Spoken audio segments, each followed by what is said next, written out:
બોલો સ્વામિનારાયણ ભગવાનની. પરબ્રહ્મ પુરુષોત્તમ નારાયણ ભગવાન શ્રી સ્વામિનારાયણ મહાપ્રભુની પૂર્ણ કૃપાથી શ્રી સ્વામિનારાયણ મંદિર જૂના મંદિર બગસરા દ્વારા આયોજિત ભગવાન શ્રી સ્વામિનારાયણ લિખિત શિક્ષાપત્રીના દ્વિશતાબ્દી વર્ષના અનુસંધાને શિક્ષાપત્રી દ્વિશતાબ્દી મહોત્સવ અને સાથે સાથે ત્રિમાતૃ મહોત્સવનો એક નવો સરસ મજાનો એક ક્રાંતિકારી વિચારને લઈ અને આજના મહોત્સવની અંદર સત્સંગી જીવન કથા પારાયણ દ્વારા ધર્મની સાથે સમાજની ચિંતા કરતા એવા મૂર્ધન્ય કથાકાર સાધુતાના ગુણે યુક્ત એવા પરમ પૂજ્ય સદગુરુ વક્તાશ્રી સ્વામી વિવેક સ્વરૂપદાસજી સ્વામી તેમજ મંચસ્થ ઉપસ્થિત ધામધામોથી પધારેલા સર્વે સંતો, પૂજ્ય સ્વામીનું મંડળ અને આ મહોત્સવની અંદર જેમણે પોતાની સદલક્ષ્મીનો ધોધ વહાવ્યો છે એવા સર્વે દાનેશ્વરી દાતાઓ, હરિભક્તો. બગસરા ગામ એક ઐતિહાસિક ગામ છે અને બગસરા ગામનું જૂનું સ્વામિનારાયણ મંદિર, એ મંદિરનું ખાતમુહૂર્ત અક્ષરમૂર્તિ સદગુરુ ગુણાતીતાનંદ સ્વામીએ કરેલું છે. આ બગસરાની સાથેનો અમારો ઇતિહાસ જોડાયેલો છે, કારણ કે મારા દાદા ગુરુના દાદા ગુરુ એટલે સ્વામી માધવચરણદાસજી સ્વામી, એમણે બગસરાનું મંદિર પહેલા બાંધેલું હતું. જ્યારે ગુણાતીતાનંદ સ્વામીએ બગસરાનું મંદિર બાંધ્યું અને અહીંનો સત્સંગ એનો વિકાસ થયો. હમણાં અહીંથી જે કાંઈ આપણા ગામના દરબારશ્રી અનક બાપુની વાત થઈ ને, આ ગામના દરબારશ્રીએ એ જગ્યા આપેલી, કારણ કે સાવરકુંડલાનો ખુમાન ડાયરો એ એમના માસિયાઈ ભાઈ થતા હતા. ગુણાતીતાનંદ સ્વામી જ્યારે ખાતમુહૂર્ત કરી અને મંદિરની શરૂઆત કરી એ સમયે વાંકિયાથી અર્જણ ભગત પણ આવ્યા મંદિરના પાયા મીંડા ગાળવા. સ્વામી બહુ રાજી થયા. સ્વામી કે આ તો અમારા વારસદાર થાય. એ જ આપણા સદગુરુ સ્વામી નારાયણદાસજી સ્વામી કે જે જુનાગઢ મંદિરના 40 વર્ષ સુધી મહંત તરીકે રહ્યા. આમ અહીંનો જે સત્સંગનો પાયો વેલાભાઈ સથવારાથી લઈ અને આ ગામની અંદર સત્સંગના શ્રી ગણેશ થયા, મોટા મોટા સંતોની કૃપા અને આશીર્વાદ પ્રાપ્ત થયા.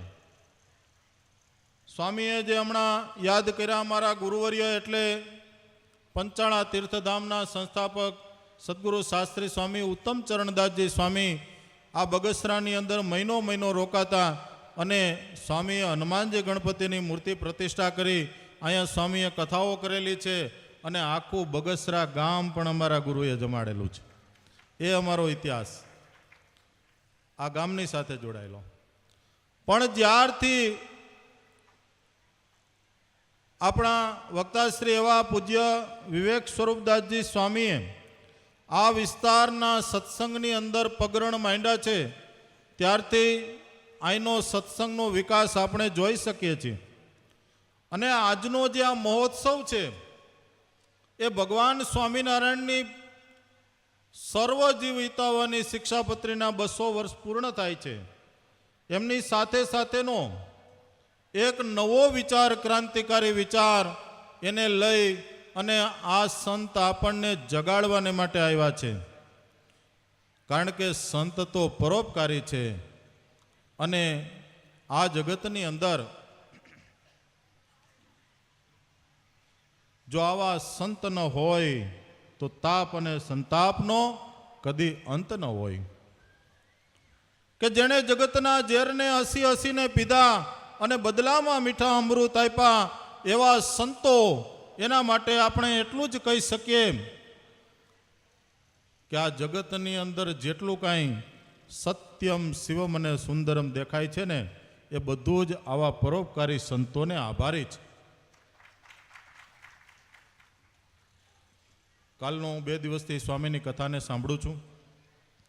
આજ સવારે જ્યારે નીકળો ત્યારે ભારત માँ કા પુત્ર હું, ભારત કા ગુણ ગાતા હું, એ સાંભળતા સાંભળતા હું નીકળો તો. એના માટે હું એમ કહું કે આપણે ભારત ભૂમિના પુત્રો છીએ. આ ત્રિમાતૃ મહોત્સવ અંતર્ગત મારે બે શબ્દ કહેવા છે કે જો ભરા નહીં ભાવો સે બહતી जिसमें रसदार नहीं, वो हृदय नहीं पत्थर है जिस देश में स्वदेश का प्यार नहीं. અને એથી આગળ જ્યારે સ્વામી આપણને કથાની અંદર કહેતા હતા કે આપણા દેશની ઉપર વિદેશથી કેટલી આક્રમણો, સંસ્કૃતિના આક્રમણો, અને ત્યારબાદ હિન્દુ સંસ્કૃતિને જાળવી રાખવાનું કાર્ય એ શૂરવીરો અને સંતોએ કર્યું છે, અને હજી પણ આપણી જવાબદારી છે. કારણ કે ભારત એક સમયે સોને કી ચીડિયા કહેવાતું હતું, અને આજે આપણી આ પરિસ્થિતિ છે એની પાછળનું કારણ કે ગયા કૃષ્ણ ગઈ વાંસળી, ગયા અમારા માન, ગાય કતલ ખાને રડે, કહા ગૌ વંશ મહાન. આપણે જ્યારે 86 અને 87ના દુષ્કાળ પડ્યા હતા ને, તે દિવસે પણ કોઈ એક બળદ અને એક ગાય બજારની અંદર આપણે રખડતી જોઈ નહોતી. કારમાં ભીષણ 2 દુષ્કાળ, એની થપેટની અંદર સૌરાષ્ટ્ર ગુજરાત આવેલું, અને આજે રેકોર્ડજનક 100 ઇંચ વરસાદ થાય છે, અને છતાંય ગામો ગામ ગાયો રખડી રહી છે. નંદીઓ, બળદો, જે બળદો કામ કરીને થાકી ગયા, વૃદ્ધ થયા, એને છોડી મૂકવામાં આવ્યા છે. ખરેખર તો છે ને સ્વામી, આજથી વર્ષો પહેલાં જ્યારે કોઈ ગાય વાળી જતું ને તેથી ધીંગાણા થતા. આજ તો એક ગામથી બીજે ગામ આ ગાયોને મૂકવા જાય છે ને ત્યાં ધીંગાણા થાય છે. કારણ કે આજે આપણે જેને માતા કહીએ છીએ એ માતાને આપણે રજળતી કરી દીધી છે. આજે એની ઉપર ખરેખર આપણા આ દેશની આ બધી પરિસ્થિતિની ઉપર મને એક સરસ મજાના 2-3 કવિતો લખવાનું મન થયું છે કે આપણે એક સમયે ક્યાં હતા અને પછી આપણી સ્થિતિ શું થઈ.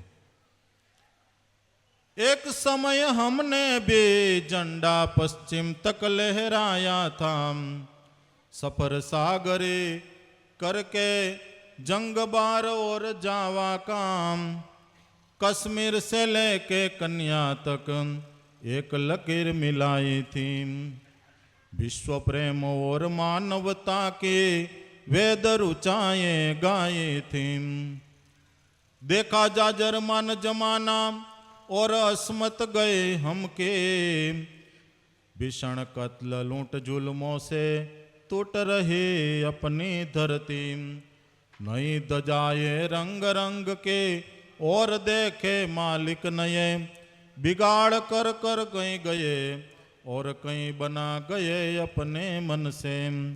ફરી ફરીને હજી એક કવિત પાછું બોલું છું, એની શબ્દોની ઉપર ધ્યાન દેજો, અને જો તમને ગમે ને તો ખરેખર એને તાળીઓથી વધાવજો.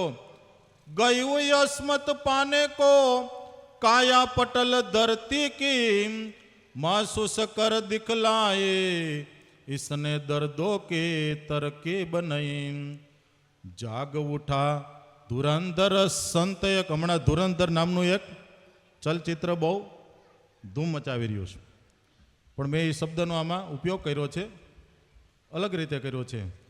जाग उठा धुरंधर संत एक, जिसने जीने का मंत्र दिया, मातृत्व की पुकार बर जब त्रिमातृ महोत्सव किया.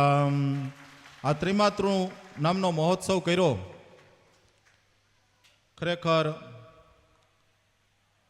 आवा संतो छे ए समाज, आज समाजनी अंदरथी આ સમાજનું એની માથે જે ઋણ છે એના જાગતા પ્રહરી છે, અને બધાયનું આપણું પણ ઋણ છે આ સમાજનું આપણી માથે. આપણે જે કાંઈ કમાયા છીએ આ સમાજમાંથી જ કમાયા છીએ. આ સમાજના હિતને માટે આપણે પાછું આપવાનું છે. આજે પરિસ્થિતિ એટલી બધી વિકરાળ છે કે પ્રશ્નોનો કોઈ અંત નથી, અને અનિશ્ચિતતાની કોઈ નિશ્ચિંતતા નથી. ત્યારે આજે સંત એક આપણને આકલ મારી અને જગાવવાને માટે આવ્યા છે. આપણે આપણી ધરતીને ભૂલ્યા છે, આપણે આપણી માતાઓને ભૂલ્યા છે, આપણે આપણી ગૌ માતાઓને ભૂલ્યા છે. હિન્દુઓના મુખ્ય 4 લક્ષણમાંનું એક લક્ષણ છે કે ગૌ માતાને માતા માનવી એ હિન્દુઓનું લક્ષણ છે, પણ આપણે હિન્દુ કેવડાવવાને માટે પણ લાયક રહ્યા નથી. એનું કારણ કે ગાય માતા આજે બજારની અંદર રખડે છે. ક્યાંય તમે જોયું કે ભેંસ રખડતી હોય? બીજા કોઈ ઢોર નહીં રખડતા જોવા મળે, ગાય જ જોવા મળશે. તો ખરેખર એક તો ગૌ માતા, દિન પ્રતિદિન દરરોજ પેપરની અંદર વાંચીએ છીએ 25 વર્ષના ઉંમરના યુવાનો એને હૃદય રોગના એટેક આવી જાય છે. સોનું શું આપણે ખાય છે, કેટલું બધું ઝેર ખાય છે. ભગવાનની શિક્ષાપત્રીની અંદર વાંચીએ તો આપણને ખબર પડે કે આપણે કેટલું બધું પાપ કરીએ છીએ અને હજી આપણું કરેલું પાપ એ આપણી પેઢી ભોગવશે. કારણ કે મનુષ્યની અંદરથી પુરુષત્વ ચાલ્યું ગયું છે અને એટલા અવનવા રોગોથી સારો એ સમાજની અંદર ભરડો લેવાઈ ગયો છે. અને દિન પ્રતિદિન નવા નવા વૃદ્ધાશ્રમો ખુલતા જાય છે. આ કોઈ સ્વસ્થ સમાજની નિશાની નથી. એના માટે એમ કહું કે ખરેખર માતા પિતા જે વૃદ્ધાશ્રમની અંદર રડી રહ્યા છે એના મનમાં એમ થતું હશે કે જેદી તું જન્મો ને તેદી તને જો અનાથ આશ્રમમાં મૂકી આવ્યા હોત ને તો આજે અમારે વૃદ્ધાશ્રમમાં જવાનો વારો ન આવ્યો હોત. ફરીને હજી એક કવિતા રજૂ કરું છું. એના શબ્દોના 2-3 અર્થ જેટલા કાઢો એટલા અર્થ થશે, પણ ગાયો માટે છે, માતાઓ માટે છે, બીજા જે કાંઈ, તો ખરેખર એને પણ હું મારી હજી એક કવિતાને રજૂ કરું છું. બાકી રહ ગઈ એક વ્યથા જો અપને સે હી ઇનામ મિલે. આ વ્યથા છે આપણાથી જ ઇનામમાં મળી ને, કંઈ બીજા થોડા. એના જ દીકરાઓ એને વૃદ્ધાશ્રમમાં મૂકી આવ્યા અથવા તો એને જ ગાયને દોઈને બજારમાં છૂટી મૂકી દીધી, બળદને હાંકીને કાઢી મૂક્યા. બાકી રહ ગઈ એક વ્યથા જો अपने से ही नाम मिले, मजबूरन हम देख रहे यूं घर से ही बेघर हुए, अपनों से बेवतन बने और राम रूठ गई घर में भी, निराश्रित बेहाल फिर रहे इधर उधर लाचार कहीं. ગાયોને આપણે રજડતી મૂકી દીધી, માતાઓને આપણે લાચાર મૂકી દીધા. તો ખરેખર જેમના શરીરમાં 33 કરોડ દેવતાઓનો વાસ છે એ ગૌ માતાની આ પુકાર છે. અને જેને આપણને જન્મ આપ્યો આ જગતની અંદર, જેના થકી આપણું અસ્તિત્વ છે, એવા આપણા માતા પિતા, એને આપણે એના ઉપકાર ગણી તેને ભૂલી અને જે નગુણા આ કળિયુગના શ્રવણો એને વૃદ્ધાશ્રમમાં જ્યારે મૂકવા જતા હશે ત્યારે એના માતા પિતાના જે શ્રાપ છે ને એના બધા જ પુણ્યોને ખલાસ કરી નાખે છે. તો ખરેખર આજના ત્રિમાતૃ મહોત્સવ દ્વારા આપણા સમાજની અંદર, એક કુટુંબની અંદર માતા પિતાની સેવા એટલે માતૃદેવો ભવ પિતૃદેવો ભવ એની ભાવના દ્રઢ થાય. સાથે સાથે આપણો રાષ્ટ્રદેવો ભવ.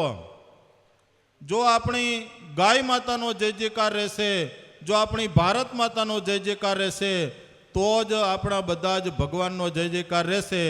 જો ભારત માતાનો જય જયકાર નહીં રહે તો આપણા એકય ભગવાનની જયકારો બધું બંધ થઈ જશે. તો ફરીથી આપણે એક જય જયકારો કરશું.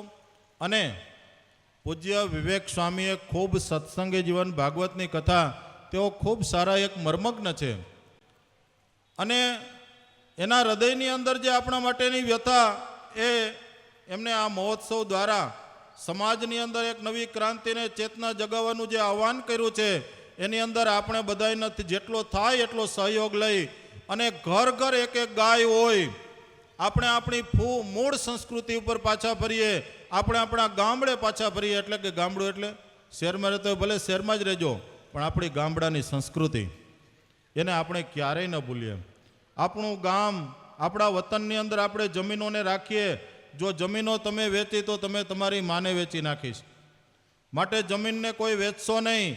અને ગાય માતા, ધરતી માતા અને જન્મ દેનારી માતાના ઋણમાંથી મુક્ત થવાને માટે હું તો એમ કહું કે સ્વામી ખરેખર આપે શ્રીમદ ભાગવત સત્સંગી જીવન શિક્ષાપત્રી ભાષ્ય એવી તો ઘણી કથાઓ કરી છે, પણ હવે આવી જ કથાની જરૂર છે જે સમાજની અંદર જાગૃતિ લાવે.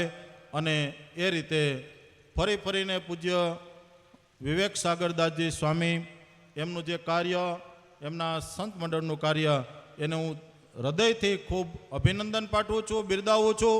અને આ જે કાંઈ આ વાતો છે એ બધા લગભગ આપણે જાણીએ છીએ, આપણે કરવા ઈચ્છીએ છીએ, આપણે કરી શકતા નથી અથવા ઘણા કરતા હશે, એનું આપણને સમર્થન પ્રાપ્ત થશે. અને આ એક વિચાર એ શું કરી શકે છે એની તમને વાત કરું કે આજથી 100 વર્ષ પહેલાં ડૉક્ટર હેડગેવાર એમણે એક વિચાર ભારતના રાષ્ટ્ર દેવો ભવનો મૂક્યો.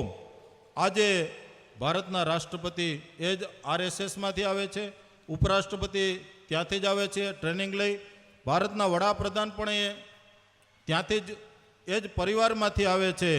અને દેશના ઘણા બધા મોટા ઉચ્ચતમ પદો, ગવર્નરોથી માંડી એ બધા એ એક ઋષિમુનિઓના વિચારથી ફેલાયેલો વિચાર આજે ભારતની ઉપર એક સત્તા બનીને બેઠો છે.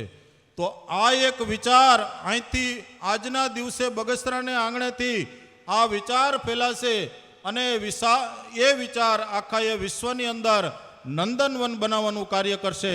તો ફરી ફરીને પૂજ્ય સ્વામીને ખૂબ ખૂબ અભિનંદનની સાથે આવો આપણે સાથે મળીને એક જયકારો કરશું. બોલો ભારત માતા કી, બોલો ગૌ માતા કી, બોલો ધરતી માતા કી.